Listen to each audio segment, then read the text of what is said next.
Hello students, today we're going to talk about Chapter 17 in Geosystems, Glacial Landscapes in the Cryosphere. There are two types of glaciers, alpine glaciers and continental glaciers. Here's a picture of a Midgard Glacier in Greenland. It is an alpine glacier, or located in the mountains. Here's another picture of Malaspina Glacier in Alaska. It is also an alpine glacier. Now, alpine glaciers are very subject to avalanches, and you can see multiple avalanche paths along this glacier in southwest Montana. Here's another picture of alpine glaciers in Ellesmere Island. Generally, a glacier in a mountain range is an alpine glacier or mountain glacier. Alpine comes from the Alps of Central Europe, where many mountain glaciers abound.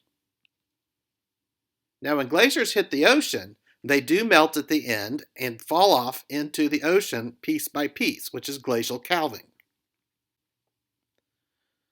A continuous mass of ice with much larger scale than individual alpine glaciers is a continental glacier. An ice sheet is a massive glacier that covers an area of more than 50,000 kilometers squared. Two major ice sheets are Antarctic and Greenland. Two additional types of continuous ice cover associated with mountain locations are ice caps and ice fields. An ice cap is roughly circular and covers an area of less than 50,000 kilometers squared, and an ice field is an elongated pattern. An ice field's area usually is less than that of an ice cap. Here's a picture of an ice cap. The formation of glacial ice. Glacial ice happens when snow survives the summer. In the following winter, the old snow is firmly compressed and recrystallized into firn. Firn is at an intermediate stage between snow and glacial ice. It has a compact and granular texture. As the years pass, dense glacial ice is formed as snow and firn, including the sediments, and they're compressed and recrystallize into a dense glacial ice and metamorphic rock.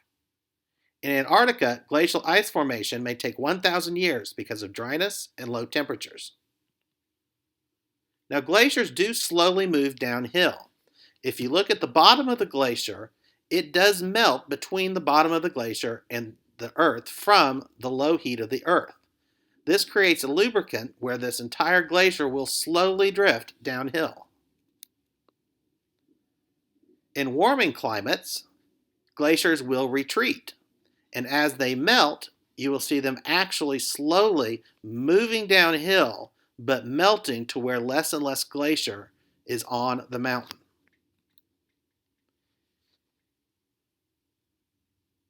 Here's a diagram of a glacial mass balance where you can see there's bedrock, a direction of flow this direction, and down here you have a negative balance of snow. Up here you have a positive balance of snow, and this additional weight will continue to push this downhill even faster. Here's a picture of the South Cascade Glacier Retreat where you can see the glacier once was further down the mountain and it has slid this direction but melted up into itself, creating a smaller glacier over time. Now, landscapes that have glaciers often are mountainous regions, and as the glacier builds and then subsequently slides and melts, it creates fantastic views and vistas where it has carved out this entire main glacier area. After the glacier has melted, you have this U-shaped glacial trough that runs through this mountainous area. These are some of the most beautiful views and areas in the world. Now, fjords are famous. They are glaciers that have melted into the ocean along the coast of Norway that have created an incredible coastline in that area. Now, these glaciers do create landforms by their depositions. Glacial drift refers to all glacial deposits, both unsorted and sorted. Sorted glacial drift is called stratified drift. Till refers to the direct ice deposits left as unstratified and unsorted debris. As a glacier flows to a lower elevation, a wide range of rock fragments becomes entrained on its surface or embedded within its mass or in its base. Retreating glaciers sometimes leave behind large rocks called glacial erratics. Moraines is where the deposition of glacial sediments produce a specific landform called a moraine. This is that U-shaped area that's carved out in this huge valley. A lateral moraine forms along each side of a glacier. If two glaciers with lateral moraines join, a medial moraine forms. A deposition of till that is generally spread across a surface is called a ground moraine or till plain. Eroded debris that is dropped off at the glacier's furthest extent is a terminal moraine.